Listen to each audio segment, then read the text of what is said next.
നിങ്ങൾക്ക് ഒരു ഏജൻസി ഇല്ലാതെ പോലും പോളണ്ടിലേക്ക് ജോലി അപ്ലൈ ചെയ്ത് കഴിഞ്ഞാൽ കിട്ടുന്ന സാഹചര്യം ഉണ്ട് എന്ന്.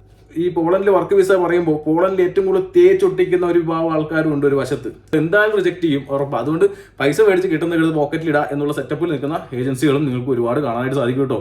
60 യൂറോ തൊട്ട് വിസകൾ നിങ്ങൾക്ക് അവിടെ നിന്ന് ലഭ്യം. അതായത് ഒരു 6000 രൂപ 5000 സംതിങ് രൂപയ്ക്ക് നിങ്ങൾക്ക് അവിടെ നിന്ന് വിസ എടുത്ത് കൊടുക്കുക. അത്ര ഏത് വിസയ്ക്ക് വേണമെങ്കിൽ അപ്ലൈ ചെയ്യാം.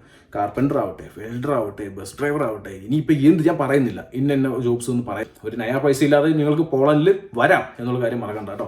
പോളണ്ടിൽ നേരിട്ട് കണ്ട കുറച്ച് കാഴ്ചകൾ തേച്ചൊട്ടിച്ച് വെച്ചിരിക്കുക നമ്മുടെ നാട്ടിലെ ഏജൻസികൾ. എല്ലാവർക്കും സംശയമുള്ള കാര്യമാണ് പോളണ്ടിലെ VFS ഡേറ്റ് എന്തുകൊണ്ട് കിട്ടുന്നില്ല. Poland hey guys, welcome back to your dreams. പുതിയൊരു വീഡിയോ ബ്ലോഗിലേക്ക് ഏവർക്കും സ്വാഗതം. തന്നെ യെസ് ഗൈസ്, നമ്മുടെ പോളണ്ടിലേക്കുള്ള നിങ്ങളെല്ലാവരും ആഗ്രഹിച്ച പ്രതീക്ഷിച്ച ഒരു വീഡിയോ ആയിട്ടാണ് കൊണ്ടുവരുന്നത്. നമ്മൾ പോളണ്ടിൽ പോയിട്ടുള്ള നമ്മുടെ പോളണ്ടിലെ എക്സ്പീരിയൻസ് ആണ് നിങ്ങൾക്ക് ഷെയർ ചെയ്യാൻ വേണ്ടി പോകുന്നത്. ഇതിനകത്ത് നമ്മൾ മെയിനായിട്ട് നോക്കാൻ പോകുന്നത് സ്റ്റുഡൻറ്റ് വിസയെ കുറിച്ച് ജസ്റ്റ് ഒന്ന് പറഞ്ഞു പോകുന്നുണ്ട്. കാരണം സ്റ്റുഡൻറ്റ് വിസയെ കുറിച്ച് ഒരുപാട് വീഡിയോ ചെയ്തു, അതുകൊണ്ടാണ് നമ്മൾ ജസ്റ്റ് ആയിട്ട് ഒന്ന് പറഞ്ഞു പോകുന്നത്. പിന്നെ പോളണ്ടിനെ കുറിച്ചൊന്ന് പറയുന്നുണ്ട്.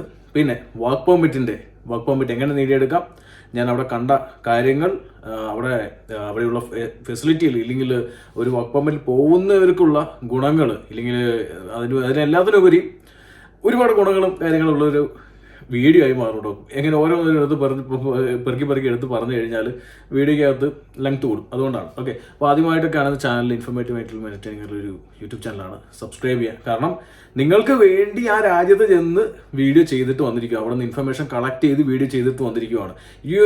ഇങ്ങനെയുള്ളൊരു വീഡിയോ ചിലപ്പോൾ നിങ്ങൾക്ക് ഒരു ചാനലിലും ലഭ്യമാകില്ല. കാരണം എന്ന് വെച്ച് കഴിഞ്ഞാൽ നമ്മൾ ട്രാവൽ ചെയ്ത് ഓരോ രാജ്യത്തിൽ ചെന്നിട്ടാണ് വീഡിയോ ചെയ്യാൻ പോകുന്നത്. ഇങ്ങോട്ട് അതിൽ നമ്മൾ നോർവേ പോയി, നോർവേയുടെ വീഡിയോ കണ്ടിട്ടില്ലെങ്കിൽ തീർച്ചയായിട്ടും പോയി കാണുക. പോളണ്ടിൽ പോയി, ഇനി പോളണ്ടിൽ വീഡിയോ ഇത് ഇപ്പോൾ കാണും. അതിനുശേഷം ഇനി അടുത്ത രാജ്യങ്ങളെല്ലാം സസ്പെൻസ് ആണ്. നിങ്ങൾക്ക് ഏതൊക്കെ രാജ്യമാണ് പോകാൻ പോകുന്നതും അവിടെയുള്ള എല്ലാ ഇൻഫർമേഷൻസും നിങ്ങൾക്ക് കിട്ടും. നമ്മുടെ ഇൻസ്റ്റാഗ്രാമിലൂടെയും യൂട്യൂബിലൂടെയും നിങ്ങൾക്ക് ലഭ്യമാവും. ഓക്കെ, അപ്പോൾ പോവാം.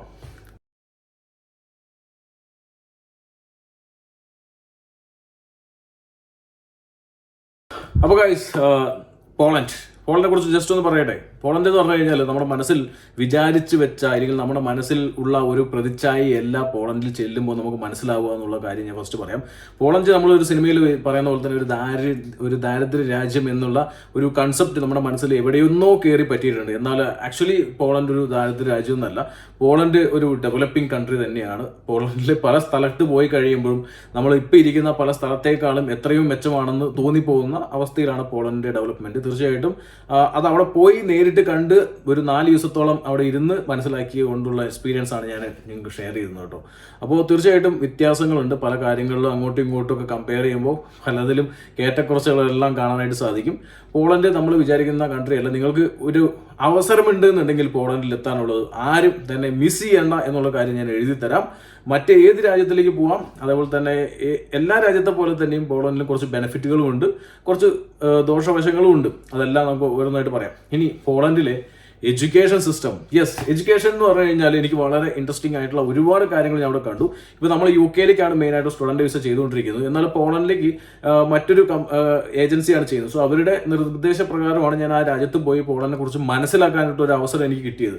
അപ്പോൾ പോളണ്ടിലെ സ്റ്റഡീസിനെ കുറിച്ച് എനിക്ക് ഹൈലൈറ്റ് ചെയ്തെടുത്ത് പറയാൻ പറ്റിയൊരു കാര്യം എന്ന് വെച്ച് കഴിഞ്ഞാൽ മറ്റേത് രാജ്യത്തെ ഇല്ലാത്ത കുറേ കാര്യങ്ങൾ വെച്ച് കഴിഞ്ഞാൽ നമ്മൾ സ്പോർട്സ് പേഴ്സണായിട്ട് പ്രാക്ടീസ് ചെയ്യാൻ പറ്റും. നമ്മളിപ്പോൾ പല രാജ്യത്ത് പോവുകയാണെങ്കിലും നമ്മൾ നാട്ടിൽ സ്പോർട്സിലൊക്കെ വർക്ക് ചെയ്യുന്നില്ലെങ്കിൽ നിങ്ങൾ പ്ലാനിങ് ഉണ്ട് UK-ലും ഇല്ലെങ്കിൽ യൂറോപ്പിലൊക്കെ വന്നൊരു ഫുട്ബോൾ പ്ലെയർ ആവണം, ഇല്ലെങ്കിൽ ക്രിക്കറ്റ് കളിക്കാൻ ഇറങ്ങണം, ഇല്ലെങ്കിൽ പല തരത്തിലുള്ള ആക്ടിവിറ്റീസ് നിങ്ങൾക്ക് പാർട്ടിസിപ്പേറ്റ് ചെയ്യണമെന്നൊക്കെ നിങ്ങൾ തോന്നുവാണെങ്കിലും ചില രാജ്യത്തിലേക്ക് പോകാൻ പറ്റില്ല, അതൊന്നും ചെയ്യാൻ പറ്റില്ല. പക്ഷേ നിങ്ങൾക്ക് പോളണ്ടിൽ നിങ്ങൾക്ക് വേണമെങ്കിൽ അത് പാർട്ടിസിപ്പേറ്റ് ചെയ്യാം, നിങ്ങൾക്ക് യൂണിവേഴ്സിറ്റിക്ക് വേണ്ടി മത്സരിക്കാം. അങ്ങനെയുള്ള ഒരുപാട് ഗുണങ്ങൾ നിങ്ങൾക്ക് പോളണ്ടിൽ ലഭ്യമാണ്.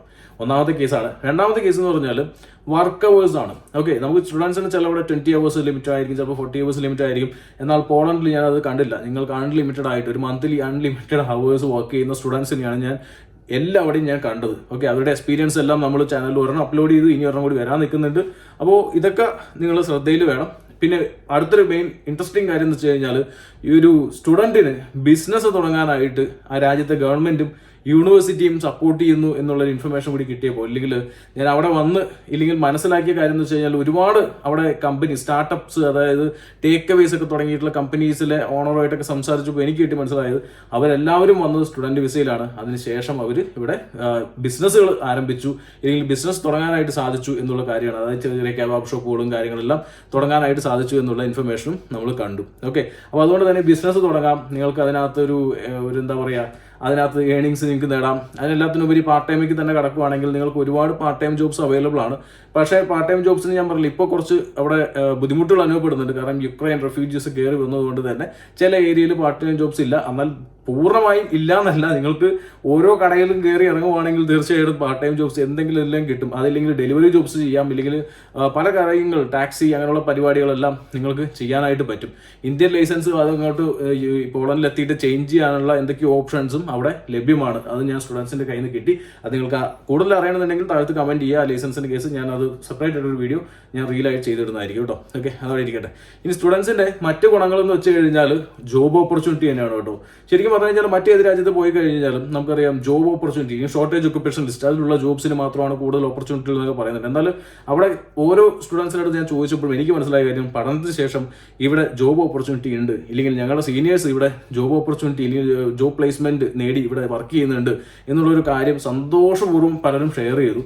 അത് തന്നെയാണ് ഒരു ഹൈലൈറ്റ് ആയിട്ടുള്ള കാര്യം കേട്ടോ. ഇനി കൂടുതൽ ഞാൻ അവിടെ വലിച്ചു കിട്ടുന്നില്ല. ഇനി നമുക്ക് വർക്ക് വിസയിലേക്കാണ് കേട്ടോ. കാരണം വെച്ചാൽ വർക്ക് വിസയാണ് important. Yes guys, work visa, പോളണ്ടിൽ വർക്ക് വിസ നമ്മൾ കേട്ട് പരിചയമുള്ള ഒരു അടിപൊളി കാര്യമാണ്. കാരണം വെച്ചാൽ നമ്മുടെ നാട്ടിലെ എല്ലാ ഏജൻസിയും വാദവരാതെ പറഞ്ഞുകൊണ്ടിരിക്കുന്ന കാര്യമാണ് പോളണ്ടിലേക്ക് വെൽഡേഴ്സ്, പോളണ്ടിലേക്ക് പാക്കിങ്, പോളണ്ടിലേക്ക് മെഷീൻ ഓപ്പറേറ്റർ, ഇല്ലെങ്കിൽ പോളണ്ടിലേക്ക് പല വിസകളും നിങ്ങൾ മുന്നോട്ട് വിലങ്ങും തരാറുണ്ട് അല്ലേ, കിട്ടാറില്ലേ? നിങ്ങളും അന്വേഷിക്കാറുണ്ട് പോളണ്ട് എങ്ങനെയെങ്കിലും. പക്ഷേ നിങ്ങൾ പോളണ്ടിനെ കുറിച്ച് അറിയില്ലായിരുന്നു. എന്നാൽ പോളണ്ടിനെ കുറിച്ചുള്ള എല്ലാ ചിത്രങ്ങളും നിങ്ങൾക്ക് ഇപ്പോൾ സ്ക്രീനിലും അതേപോലെ തന്നെ നമ്മുടെ പോളണ്ട് ട്രാവൽ സീരീസിനകത്തും പോളണ്ട് ഇങ്ങനെയാണ് എന്ന് മനസ്സിലാകുന്ന രീതിക്ക് ഞാൻ എല്ലാം അപ്ലോഡ് ചെയ്തിട്ടുണ്ട്. ഒരു രാജ്യത്തിലേക്ക് ആദ്യമായിട്ട് കടന്നു വരാൻ നോക്കുന്ന സമയത്ത് ആ രാജ്യം എങ്ങനെയാണെന്നുള്ളൊരു അറിവില്ലായ്മ അല്ലെങ്കിൽ ഇനി ആ ഒരു പ്രശ്നം നിങ്ങൾക്ക് ഉണ്ടാവില്ല. നമ്മുടെ ചാനൽ സബ്സ്ക്രൈബ് ചെയ്തിട്ടുണ്ടെങ്കിൽ തീർച്ചയായിട്ടും ആ ഇൻഫർമേഷൻസൊക്കെ കറക്റ്റ് അതേ സമയത്ത് നിങ്ങൾ മുന്നിലോട്ട് എത്തിച്ചേരും. അതിനാണ് നിങ്ങൾ എന്നെ സപ്പോർട്ട് ചെയ്യുന്നത്. സോ അത് ഞാൻ നിങ്ങൾക്ക് എത്തിച്ചേരും. ഓക്കെ, പോളണ്ടിൽ ഇനി കുറച്ച് കാര്യങ്ങൾ നോക്കി. വർക്ക് വിസകളിൻ്റെ കേസിൽ തന്നെ പോവുകയാണെങ്കിൽ നിങ്ങൾക്ക് ഒരുപാട് ഓപ്പർച്യൂണിറ്റി ഉള്ള ഒരു രാജ്യമാണ് പോളണ്ട് എന്ന് എനിക്ക് ഒരു മടിയില്ലാതെ എനിക്ക് പറഞ്ഞു തരാൻ പറ്റും. ഓക്കെ, പോളണ്ടിൽ ഒരുപാട് കാര്യങ്ങൾ സംസാരിക്കാം, വേജസ് സംസാരിക്കാം, അവിടുത്തെ എക്സ്പെൻസസ് സംസാരിക്കാം. അതൊക്കെ ലാസ്റ്റിലേക്ക് എടുത്ത് മാറ്റി വെച്ചിരിക്കുകയാണ്. കാരണം ഇപ്പോൾ കുറച്ച് ധൃതിയുള്ള മാമന്മാരുണ്ട്, അതുകൊണ്ട് ഇതിനപ്പോൾ ലാസ്റ്റിലേക്ക് എടുത്ത് വെച്ചു. അപ്പോൾ സംഭവം എന്ന് വെച്ച് കഴിഞ്ഞാൽ ഒരുപാട് ഓപ്പർച്യൂണിറ്റി ഉള്ള രാജ്യമാണ് പോളണ്ടിലേക്ക്. നിങ്ങൾക്ക് ഞാൻ അവിടെ നിന്ന് മനസ്സിലാക്കിയ കാര്യം, നിങ്ങൾക്ക് ഒരു ഏജൻസി ഇല്ലാതെ പോലും പോളണ്ടിലേക്ക് ജോലി അപ്ലൈ ചെയ്ത് കഴിഞ്ഞാൽ കിട്ടുന്ന സാഹചര്യം ഉണ്ട് എന്നുള്ള കാര്യം പറയുകയാണ്. കാരണം അതിൻ്റെ ഏറ്റവും വലിയ ഹൈലൈറ്റ് എന്ന് പറഞ്ഞാൽ നിങ്ങൾക്ക് ആർക്ക് വേണമെങ്കിലും പോളണ്ടിൽ ഒരു കമ്പനി തുടങ്ങാം. നാട്ടിൽ നിന്ന് തുടങ്ങാൻ പറ്റില്ല, അവിടെ TRC കാർഡുള്ള ഏതെങ്കിലും സുഹൃത്തുക്കളുടെ കൂടെ നിന്ന് വേണമെങ്കിൽ കമ്പനി തുടങ്ങി നിങ്ങൾക്ക് ആ കമ്പനിയിൽ നിന്ന് വേണമെങ്കിൽ വിസകൾ എടുത്തു കൊടുക്കാം. ചില ക്രൈറ്റീരിയാസ് ഉണ്ട്. നമുക്ക് ഈ പോളണ്ടിൽ വർക്ക് വിസ പറയുമ്പോൾ പോളണ്ടിൽ ഏറ്റവും കൂടുതൽ തേച്ചൊട്ടിക്കുന്ന ഒരു വിഭാഗം ആൾക്കാരും ഉണ്ട് ഒരു വശത്ത്. ഓക്കെ, നമ്മുടെ നാട്ടിലെ ഏജൻസികളിൽ പലതും തേച്ചൊട്ടിക്കാറുണ്ട്. കാരണം എന്ന് വെച്ച് കഴിഞ്ഞാൽ ചിലപ്പോൾ ആ ഏജൻസികൾക്ക് പോലും അറിയില്ല പോളണ്ടിൽ ആർക്കും ഒരു ബിസിനസ് തുടങ്ങാം. ആ ബിസിനസ് തുടങ്ങിക്കഴിഞ്ഞാൽ അതിനകത്തൊരു വർക്ക് വിസ എടുത്തു കൊടുക്കാം. ആ വർക്ക് വിസ ചിലപ്പോൾ നിങ്ങൾക്ക് എംബസി വെച്ച് നിങ്ങൾ എന്തായാലും റിജക്ട് ചെയ്യും, ഉറപ്പാണ്. അതുകൊണ്ട് പൈസ മേടിച്ച് കിട്ടുന്ന പോക്കറ്റിലിടുക എന്നുള്ള സെറ്റപ്പിൽ നിൽക്കുന്ന ഏജൻസികളും നിങ്ങൾക്ക് ഒരുപാട് കാണാനായിട്ട് സാധിക്കും കേട്ടോ. ഈ ഒരു കാര്യം മനസ്സിൽ വയ്ക്കുക. കാരണം പോളണ്ടിൽ നിന്ന് ഒരു വർക്ക് പെർമിറ്റ് കിട്ടുമ്പോൾ അത് 100% സക്സസ് ആവും എന്നുള്ള വിചാരണം നിങ്ങൾക്ക് വേണ്ട. കാരണം വെച്ച് കഴിഞ്ഞാൽ നിങ്ങളുടെ പെർഫോമൻസ്, എംബസി പെർഫോമൻസ് അല്ലെങ്കിൽ ഇന്റർവ്യൂ പെർഫോമൻസ് ഒക്കെ വളരെ കാര്യമുണ്ട്. കാരണം പോളണ്ട് എല്ലാ രാജ്യത്തെ പോലെ പോളണ്ട് നിങ്ങൾ വിചാരിക്കും ദാരിദ്ര്യ രാജ്യമാണല്ലോ എല്ലാവരും അങ്ങോട്ട് എടുക്കുന്ന രീതിയിലാണെങ്കിൽ തെറ്റ്.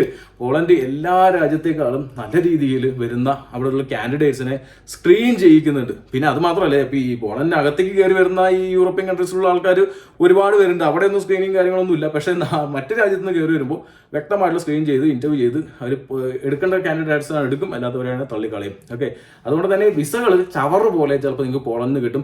€60 തൊട്ട് വിസകൾ നിങ്ങൾക്ക് അവിടെ നിന്ന് ലഭ്യം. അതായത് ഒരു 6,000 രൂപ 5,000 സംതിങ് രൂപയ്ക്ക് നിങ്ങൾക്ക് അവിടെ നിന്ന് വിസ എടുത്ത് കൊടുക്കുക. അത്രയേ ഉള്ളൂ വിസയുടെ പൈസ. അവിടെ പോയപ്പോൾ നമുക്ക് മനസ്സിലായ കാര്യം അത്രയേ ഉള്ളൂ വിസയുടെ പൈസ. അപ്പൊ അതുകൊണ്ട് പോളണ്ടിൽ വർക്ക് വിസ കിട്ടുമ്പോൾ ഒന്ന് സൂക്ഷിച്ചും കണ്ടെടുക്കുക കേട്ടോ. ഇനി പോളണ്ടിൽ ഓപ്പർച്യൂണിറ്റിയുടെ കാര്യം പറയാം. പോളണ്ടിൽ നിങ്ങൾക്ക് എന്ത് വേണമെങ്കിലും ഏത് വിസയ്ക്ക് വേണമെങ്കിൽ അപ്ലൈ ചെയ്യാം.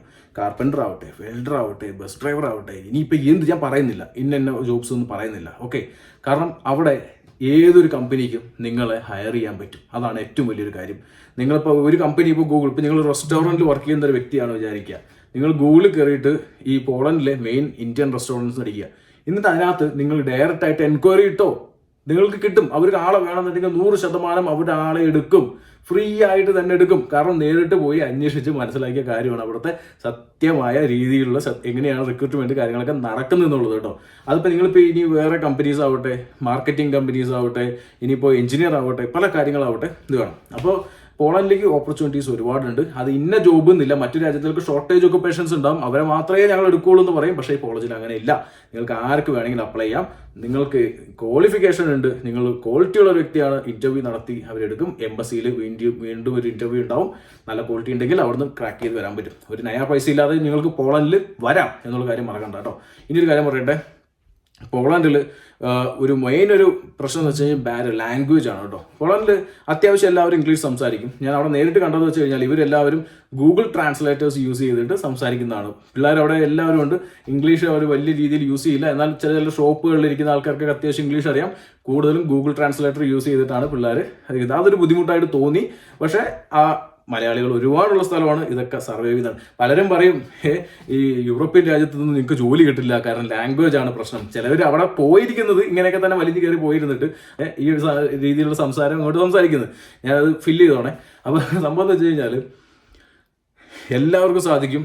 കുറച്ച് കഷ്ടപ്പെടാൻ തയ്യാറാണെന്നുണ്ടെങ്കിൽ ഏത് രാജ്യത്ത് പോയിട്ടും ആർക്കും ജീവിക്കാനായിട്ട് സാധിക്കും എന്നുള്ള കാര്യം ഞാൻ എടുത്തു പറയുകയാണ് കേട്ടോ. പോളണ്ടിൽ നേരിട്ട് കണ്ട കുറച്ച് കാഴ്ചകൾ തേച്ചൊട്ടിച്ച് വെച്ചിരിക്കുക നമ്മുടെ നാട്ടിലെ ഏജൻസികൾ. കാരണം എന്ന് വെച്ച് കഴിഞ്ഞാൽ ഇവിടെ നിന്ന് ആ വിസ കൊണ്ടുവരാം, ഈ വിസയ്ക്ക് കൊണ്ടുപോകാന്ന് പറഞ്ഞിട്ട് അവിടെ എത്തിയിട്ട് കമ്പനി കയറ്റിയിട്ട് ഒരു കമ്പനിയുടെ പേരും പറഞ്ഞിട്ട് അങ്ങോട്ട് കൊണ്ടുവന്നു. അവിടെ പോകുമ്പോൾ കമ്പനിക്ക് പോലും അറിയില്ല ഇത് ഏത് ഈ ചങ്ങാതി വന്നിരിക്കുന്നു പറഞ്ഞിട്ട് അവിടെ കമ്പനി പോകുമ്പോൾ അവന്മാരെടുത്ത് പോകാൻ പറയും. ഇവന്മാരെ പിന്നെ അവിടെ വിളിച്ചാൽ കിട്ടൂല. അങ്ങനെ കുറേ കേസ് കണ്ടു. അവരൊക്കെ ഇന്റർവ്യൂസ് എടുക്കാൻ വേണ്ടി ഞാൻ റിക്വസ്റ്റ് ചെയ്തു. പക്ഷേ അവരുടെ സാഹചര്യം ഞാൻ മനസ്സിലാക്കി. കാരണം അവരുടെ വീട്ടിൽ ഇപ്പോഴും പല കാര്യങ്ങൾ അറിയില്ല. പലരുടെയും വീട്ടിൽ പല പെമ്പിള്ളാരെ അടക്കം ചില ചേച്ചിമാരെ അടക്കം അവിടെ കൊണ്ടുവന്ന് പറ്റിച്ചിരിക്കുക. എന്നിട്ട് പലരും ഇപ്പോൾ പല ജോലിയൊക്കെ ചെയ്യുന്നത് അത് എടുത്ത് പറയുന്നില്ല കേട്ടോ. കാരണം എന്ന് വെച്ച് കഴിഞ്ഞാൽ പലരും ജീവിക്കുന്നുണ്ട്, സർവൈവ് ചെയ്യുന്നുണ്ട്. അത് ഞാൻ നേരിട്ട് കണ്ടു. അവർ എന്ത് ജോലിക്ക് അവിടെ കൊണ്ടുവച്ചു. അവിടെ പോളണ്ടിൽ എത്തിപ്പെട്ടാൽ നിങ്ങൾ രക്ഷപ്പെടും. അത് ആ ഏജൻസിനെ വിശ്വസിച്ചിട്ട് പോകണ്ട. ഏജൻസി ഒന്നും തിരിച്ച് ചെയ്തു തരാൻ പോകുന്നില്ല. ഏജൻസി ചിലപ്പോൾ നിങ്ങൾ തേച്ചൊട്ടിക്കുകയായിരിക്കും. പക്ഷെ പോളണ്ടിനകത്ത് കയറി കഴിഞ്ഞാൽ നിങ്ങൾ രക്ഷപ്പെടാം. പോകുന്നതിന് മുമ്പ് ഒരു കാര്യം ശ്രദ്ധിക്കേണ്ട കാര്യം എന്ന് വെച്ച് കഴിഞ്ഞാൽ നിങ്ങൾ ഓപ്പൺ വർക്ക് പെർമിറ്റ് ആണോ ക്ലോസ് വർക്ക് പെർമിറ്റ് ആണോ നോക്കുക. ഓപ്പൺ വർക്ക് പെർമിറ്റ് ആണെന്നുണ്ടെങ്കിൽ ആ കമ്പനി പോയാൽ പോട്ടെ വില്ലെന്ന് പറഞ്ഞിട്ട് എല്ലാവരും കയറി കുറയ്ക്കുക. ക്ലോസ്ഡ് വർക്ക് പെർമിറ്റ് ആണെന്നുണ്ടെങ്കിൽ നിങ്ങൾക്ക് കുറച്ച് പൈസയുടെ ചിലവുണ്ടാവും. നിങ്ങൾ അവിടെ ഏതെങ്കിലും ഒരു വക്കീലിനെ കാണുക. എന്നിട്ട് ഈ വർക്ക് പെർമിറ്റ് ചേഞ്ച് ചെയ്യാനുള്ള കാര്യങ്ങൾ നോക്കുക. അല്ലെങ്കിൽ കടകളും ഷോപ്പുകളും ഒരുപാടുണ്ട് പോളണ്ടിൽ. നിങ്ങൾക്ക് നേരിട്ടിറങ്ങി നിരത്തിലിറങ്ങി നിങ്ങൾക്ക് ഇതൊക്കെ അന്വേഷിച്ച് ജോലികൾ കണ്ടുപിടിക്കാനുള്ള അവസരമുണ്ട്. എന്തെങ്കിലും ജോലി കിട്ടും കേട്ടോ. പല ആൾക്കാരെയും കണ്ടു പല രാജ്യത്തു നിന്ന് ചാടി വന്ന് അവിടെ നിന്ന് TRCക്ക് വേണ്ടി അപ്ലൈ ചെയ്ത് എന്നിട്ട് TRC നേടിയ ആൾക്കാരെയും ഞാൻ കണ്ടു. ഓക്കെ, പല ആൾക്കാരും അങ്ങനെ സെറ്റിൽ ആയിട്ടുണ്ട്. അതാണ് ഞാൻ പറഞ്ഞത്, പോളണ്ടിൽ നിങ്ങൾ എങ്ങനെയെങ്കിലും എത്തിപ്പെട്ട് കഴിഞ്ഞാൽ എന്തെങ്കിലും ചെയ്ത് തക്കിട് തരിയിട്ട് കാണിച്ചിട്ടാണെങ്കിലും രക്ഷപ്പെടാൻ പറ്റുന്ന നമ്മൾക്ക് കൊണ്ട് രക്ഷപ്പെടും, ഉറപ്പാണ്. അതെനിക്ക് ഉറപ്പാണ്. പക്ഷേ ഏജൻസിയെ വിശ്വസിക്കരുത്. ഏജൻസി അക്കൗണ്ട് വേറെ എത്തിച്ച് ചിലപ്പോൾ തരും. അത് കഴിഞ്ഞ് അവർ ചില ആൾക്കാർ പറഞ്ഞു കഴിഞ്ഞാൽ ഞാൻ പറഞ്ഞില്ലേ ഇനി അടുത്തൊരു വലിയൊരു ഹൈലൈറ്റ് കാര്യം എന്ന് വെച്ച് കഴിഞ്ഞാൽ നിങ്ങൾക്ക് എല്ലാവർക്കും സംശയമുള്ള കാര്യമാണ് പോളണ്ടിലെ VFS ഡേറ്റ് എന്തുകൊണ്ട് കിട്ടുന്നില്ല. പോളണ്ടിൽ VFS ഡേറ്റ് ഇത് തന്നെയാണ്. കുറേ ഏജൻസികൾ മീൻസ് ഈ മുന്നേ തന്നെ പർച്ചേസ് ചെയ്തിട്ടിരിക്കുകയാണ്. അപ്പോൾ ഈ സ്ലോട്ടുകളൊക്കെ പർച്ചേസ് ചെയ്തിട്ട് ഇവരെന്ത് ചെയ്യുന്നത് വെച്ച് കഴിഞ്ഞാൽ കൊടുക്കും. എന്നാൽ 5000, 50,000, 1 ലക്ഷം എന്നൊക്കെ പറഞ്ഞിട്ട് ഇവന്മാർ കൊടുക്കും. അതാണ് ഇപ്പോൾ ചെയ്യുന്ന പരിപാടി. പക്ഷേ ഇപ്പോൾ സ്റ്റുഡൻറ്റ് വിസയ്ക്ക് ആണെന്നുണ്ടെങ്കിലും ഈ ഒരു പോളണ്ടിലെ ഒരു പ്രശ്നം എന്ന് വെച്ച് കഴിഞ്ഞാൽ VFS ഡേറ്റ് ആണ്. പല സ്റ്റുഡൻസിന്റെ ഇൻടേക്കുകൾ നഷ്ടപ്പെടുന്നു കണ്ടിട്ടുണ്ട്. ഇപ്പോൾ നമ്മൾ പോകുമ്പോൾ തന്നെ പച്ചയായിട്ട് നമ്മുടെ ഇന്റർവ്യൂവിൽ തന്നെ പറയുന്നുണ്ട് ഇൻടേക്ക് നഷ്ടപ്പെട്ടു നമുക്ക്. കാരണം ഫസ്റ്റ് ഇൻടേക്കിൽ ഈ ഒരു ജനുവരി ഇൻടേക്കിൽ പോകാമെന്ന് വെച്ചു. പക്ഷേ പോകാൻ ഡേറ്റ് കിട്ടിയില്ല.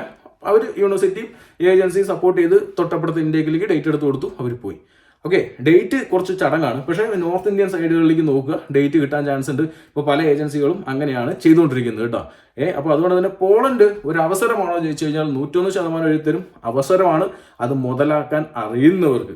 അല്ലാതെ പോയി കഴിഞ്ഞാൽ ഞാൻ ഇന്നതേ ചെയ്യുള്ളൂ ചേട്ടാ, എനിക്ക് വേറെ ഒന്നും അറിയില്ല ചേട്ടാ, ഞാൻ ഇങ്ങനെ അയ്യോ പാവം നടിച്ചു പോകുന്നവർക്ക് ഞാൻ പറയില്ല നിങ്ങൾക്ക് അവിടെ സർവൈവ് ചെയ്യാൻ പറ്റുമെന്ന്.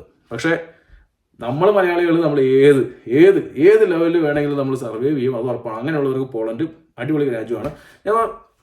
ഞാൻ പറഞ്ഞില്ലേ പോളണ്ടിന്റെ വാർസോ എന്ന് പറഞ്ഞ നഗരം, അതായത് ഇതെടുത്തിട്ട് നമ്മൾ ദുബായ് പോലുള്ള ആ ഒരു സ്പേസിൽ കൊണ്ട് വെക്കുവാണെങ്കിൽ തീർച്ചയായിട്ടും അത് ദുബായിന്റെ ഒപ്പം ഇല്ലെങ്കിൽ മറ്റ് രാജ്യങ്ങളുടെ ഒപ്പം നിലനിൽക്കാൻ വരുന്ന, കാരണം പോളണ്ട് എന്ന് പറഞ്ഞാൽ വലിയൊരു രാജ്യമാണ്, ഇങ്ങനെ പരന്ന് നിവർന്ന് കിടക്കുന്ന ഒരു രാജ്യമാണ്. അതുകൊണ്ട് തന്നെ ഇത് വികസിപ്പിക്കുക, എല്ലാം കൂടി ഒരുമിച്ച് കൊണ്ട് വികസിപ്പിക്കുക എന്ന് പറഞ്ഞു കഴിഞ്ഞാൽ കുറച്ച് നട്ടലൊടിയുന്ന കാര്യമാണ്. അപ്പോൾ അത് ഏത് രാജ്യത്ത് കൊണ്ട് ഒറ്റയ്ക്ക് അങ്ങനെ ചെയ്യാൻ പറ്റില്ല. പക്ഷേ ചെറിയ വല്ല സ്പേസ് ആണെങ്കിൽ പോളണ്ട് ഇപ്പോൾ വലിയ കോടി കുത്തിയ രാജ്യമായിട്ട് മാറിയിട്ടുണ്ടാവും. പക്ഷേ അത് വലിയ രാജ്യമാണ്. അപ്പോൾ അതുകൊണ്ട് തന്നെയാണ് അത്. പക്ഷേ പോളണ്ട് ഒരുപാട് സ്ഥലങ്ങളുണ്ട്, ഒരുപാട് ഓപ്പർച്യൂണിറ്റികളുണ്ട്. ഇനി വേറോസ് ജോബുകളുണ്ട്, കുറച്ച് പച്ചയായ സത്യം പറഞ്ഞിട്ട് വേറോസ് ജോബുകൾ കൊണ്ടുപോയിട്ട് പല മാമന്മാരും അവിടെ നിന്നിട്ട് കരയുന്നത് കണ്ടു. പല മാമന്മാരും വേറോസ് ജോബിൽ പോയിട്ട് പല ആൾക്കാരും വിളിച്ച് കരയുന്നത് കണ്ടു. എന്നെ ഫോൺ വിളിച്ച് മെസ്സേജ് അയച്ചിട്ട് വോയിസിലൊക്കെ അയച്ചിട്ട്, ചേട്ടാ ഭയങ്കര ബുദ്ധിമുട്ടാണ് ചേട്ടാ, ഒന്ന് എന്തെങ്കിലും ഇവർ വേറോസ് ജോബ് എന്ന് പറഞ്ഞാൽ ഇപ്പം നിങ്ങൾ ഏജൻസി പറയും സിമ്പിൾ അല്ല, നിങ്ങൾ എടുത്ത് പാക്ക് ചെയ്ത് ഇങ്ങനെ ഇട്ടാൽ മതി, ഇവിടെ നിന്നാൽ മതി, ചുമ്മാ നിന്നിട്ട് ചെയ്താൽ മതി എന്നൊക്കെ പറയും കേട്ടോ. പക്ഷേ അതിൻ്റെ അകത്ത് പുറകിലൊരു കഥയുണ്ട്. നമ്മൾ ഏതൊരു സിനിമ പറയുമ്പോൾ എനിക്കവിടെ എന്താണ് ഈ ചുമ്മാ നടക്കുകയാണ് എനിക്ക് പണി എന്ന് പറയുന്നത്. നടക്കുമ്പോൾ തലയിൽ പോകുമ്പോഴും വരുമ്പോഴും കുറച്ച് കൊട്ടയിൽ മണ്ണോ ചട്ടിയിൽ ചരലോ എന്തെങ്കിലുമൊക്കെ ഉണ്ടാവും. അതേപോലെ തന്നെ ഇതിങ്ങനെ ഒരു നീണ്ടു നിവർന്ന് മീറ്ററുകൾ നടക്കുന്ന കൺവെയറിൽ എന്തെങ്കിലും സാധനം വരും. അത് ഇല്ലേ സെക്കൻഡിൽ ഒരു മിനിറ്റിൽ ചിലപ്പോൾ 10-100 ഒക്കെ എടുത്തിട്ട് ഇങ്ങനെ ഇട്ട് കൊടുക്കേണ്ടി വരും. അത് ഒരു സംഭവം എന്ന് വെച്ചാൽ മിനിറ്റിൽ നിങ്ങളുടെ കയ്യിൽ ഇങ്ങനെയാണ് ചെയ്യുന്നത്. വേറെ എക്സ്പീരിയൻസ് വെച്ചിട്ടാണ് പറയുന്നത് കേട്ടോ, വേറെ എക്സ്പീരിയൻസ് വെച്ചിട്ടാണ് പറയുന്നത്. അപ്പോൾ പലരുടെയും എക്സ്പീരിയൻസ് ഷെയർ ചെയ്തിട്ട് ഞാൻ പറയുന്നു പറ്റില്ല. ഒരാഴ്ച ഒരു മാസം കഷ്ടപ്പെട്ട് നിങ്ങൾ നിൽക്കുകയാണെങ്കിൽ 1, 2, 3 മാസം നിങ്ങൾ പിടിച്ചു നിൽക്കാം. അതിന് ശേഷം നിങ്ങൾ ഏതെങ്കിലും ജോലി തപ്പിപ്പോവും. വേറെ ജോബ് അത്ര ഈസി അല്ല എന്ന് പറയുന്നത്. പക്ഷേ എല്ലാവർക്കും അങ്ങനെയല്ല. ചിലർക്ക് നല്ല പൊസിഷനിൽ കിട്ടും. നല്ല പൊസിഷനിൽ കിട്ടുന്ന ജോലികളൊക്കെ ഓക്കെയാണ്. അല്ലാതെ മറ്റ് പൊസിഷനൊക്കെ കണക്കാണ്. എന്ത് ജോബ് വേണമെങ്കിലും പോളണ്ടിൽ കിട്ടും. അതാണ് വലിയൊരു യാഥാർത്ഥ്യം. നിങ്ങൾക്ക് എന്ത് പണി വേണമെങ്കിൽ എടുക്കാം. ഇനിയിപ്പോൾ അവിടെ പോകുന്നവർക്ക് ബെനിഫിറ്റ് എന്ന് പറഞ്ഞാൽ ഒരു വർക്ക് പെർമിറ്റിൽ പോയിട്ടുണ്ടെങ്കിൽ നിങ്ങൾക്ക് വേണമെങ്കിൽ അതിൻ്റെ സൈഡിലൂടെ ബിസിനസ് തുടങ്ങാം, ഡിപ്പെൻഡിനെ കൊണ്ടുപോകാം, ഒരുപാട് കാര്യങ്ങളുണ്ട്. ഈ ഡിപ്പെൻഡിൻ്റെ കേസ് പറയട്ടെ. ഞാനിപ്പോൾ പോളണ്ടിലേക്ക് നിങ്ങൾക്ക് TRC കിട്ടിക്കഴിഞ്ഞാൽ, ഇപ്പോൾ സ്റ്റുഡൻറ്റ് വിസയിലാണെങ്കിലും വർക്ക് പെർമിറ്റിലാണെങ്കിൽ 6 മാസം കഴിഞ്ഞാൽ TRC കിട്ടിക്കഴിഞ്ഞാൽ നിങ്ങൾക്ക് ഫാമിലി ആയിട്ട് പോകും. അവർക്കും അവിടെ വർക്ക് ചെയ്യാം. നല്ല ഓപ്പർച്യൂണിറ്റിയാണ്. ഈ UK മറ്റ് രാജ്യങ്ങളൊക്കെ പോലെ തന്നെയാണ്, ഓപ്പർച്യൂണിറ്റീസ് ഉണ്ട്. പക്ഷേ അതും യൂസ് ചെയ്യാനും അത് കണ്ട് മനസ്സിലാക്കാനുള്ള ഒരു കഴിവ് നമുക്ക് ഉണ്ടാവണമെന്ന് മാത്രമേ ഉള്ളൂ. പോളണ്ട് പൊളിയാണ്, കുഴപ്പമില്ല. ഓക്കെ, ഇന്ന് ഇത്രയേ ഉള്ളൂ വീഡിയോസ്. അത് മാത്രമല്ല, ഇപ്പോൾ നിങ്ങൾ വിചാരിക്കും പോളണ്ടിലെ ലിവിങ് എക്സ്പെൻസും എങ്ങനെയാണ്, അതുപോലെ തന്നെ എക്സ്പെൻസ് എങ്ങനെയാണ്. പോളണ്ടിലെ എക്സ്പെൻസ് ഞാൻ പറഞ്ഞില്ലേ വളരെ ചീപ്പായിട്ട് നിങ്ങൾക്ക് ജീവിക്കാൻ പറ്റും. നമുക്ക് നാട്ടിൽ പോലത്തെ അല്ലെങ്കിൽ അത്യാവശ്യം കുഴപ്പമില്ലാത്ത മറ്റു രാജ്യത്തെ കമ്പയർ ചെയ്യുമ്പോൾ കുഴപ്പമില്ലാത്ത രീതിക്ക് ജീവിക്കാൻ പറ്റുന്ന രാജ്യമാണ്. വലിയ ശമ്പളം ഉണ്ടാവില്ല. നമുക്കറിയാം സ്ലോട്ട് ചെയ്യണം, ഒരു 18 രൂപ കണ്ടുണ്ട് സ്ലോട്ടേ ഉള്ളൂ. ഓക്കെ, നമുക്ക് ഒരു സ്ലോട്ടി പറഞ്ഞാൽ ഇന്ത്യൻ റുപ്പീസ് 18 രൂപ കണ്ടുള്ളൂ. നമ്മുടെ ഗൾഫിൽ പോയി അതേപോലെ തന്നെയാണ്. പക്ഷേ എന്താ വെച്ച് കഴിഞ്ഞാൽ ഏണിങ്സ് നിങ്ങൾക്ക് നല്ല പണിക്ക് നല്ല ശമ്പളമുണ്ട്. ഇപ്പോൾ വെൽഡേഴ്സിനൊക്കെ ആണെങ്കിൽ ചിലപ്പോൾ 35, 20, 25 സ്ലോട്ടേക്ക് കിട്ടും. അതുപോലെ പല ജോലിക്ക് 25, 30 സ്ലോട്ടേക്ക് വെച്ച് കിട്ടും. അത്യാവശ്യം നല്ല ഭേദപ്പെട്ട രീതിക്ക് ശമ്പളവും കിട്ടുന്ന ആൾക്കാരുണ്ട്, ഒരുപാട് പേരുണ്ട്. അത് നല്ല ശമ്പളവും കിട്ടുന്നവരുണ്ട്, കുറച്ച് ശമ്പളം കിട്ടുന്നവരുണ്ട്. നിങ്ങൾക്ക് വേണമെങ്കിൽ ഒരു ഡിപ്പെൻഡിനെ കൊണ്ടുപോകണമെങ്കിൽ അവർക്ക് ഫണ്ട് ചെയ്യാം. അത്രയേ ഉള്ളൂ. ലിവിങ് എക്സ്പെൻസ് വളരെ കമ്പാരിറ്റീവ്ലി ചീപ്പാണ്. അതൊക്കെ മനസ്സിലാവുക. ജോബ് ഹണ്ട് എന്ന് പറയുമ്പോൾ നമ്മുടെ ഇൻസ്റ്റാഗ്രാമിൽ നോക്കിയാൽ മതി. ഇനി പോളണ്ടിലെ കുറച്ച് ജോബ് ഹണ്ട് നമ്മൾ തീർച്ചയായിട്ടും ഇടും. ഇന്ന ജോബ് എന്നൊന്നുമില്ല, എല്ലാ ജോബുകളും അവിടെ കിട്ടും. അതുകൊണ്ട് തന്നെ ഇന്ന കമ്പനിക്ക് മാത്രമേ സ്പോൺസർ ചെയ്യാൻ പറ്റുന്നില്ല, എല്ലാ കമ്പനിക്കും അവിടെ സ്പോൺസർ ചെയ്യാൻ പറ്റും. അതുകൊണ്ട് നമുക്ക് ഇന്ന കമ്പനിയിൽ നിന്ന് കാണിച്ചു തരേണ്ട ആവശ്യമില്ലല്ലോ. വെബ്സൈറ്റ്സ് നോക്കുക, വേക്കൻസികൾക്ക് അപ്ലൈ ചെയ്യുക. അത്രയേ ഉള്ളൂ എനിക്ക് പറയാനുള്ളത്. നിങ്ങളുടെ സ്വന്തം വിഷ്വലായതിന് അടുത്ത വീഡിയോ വരുന്നതായിരിക്കും. ബൈ.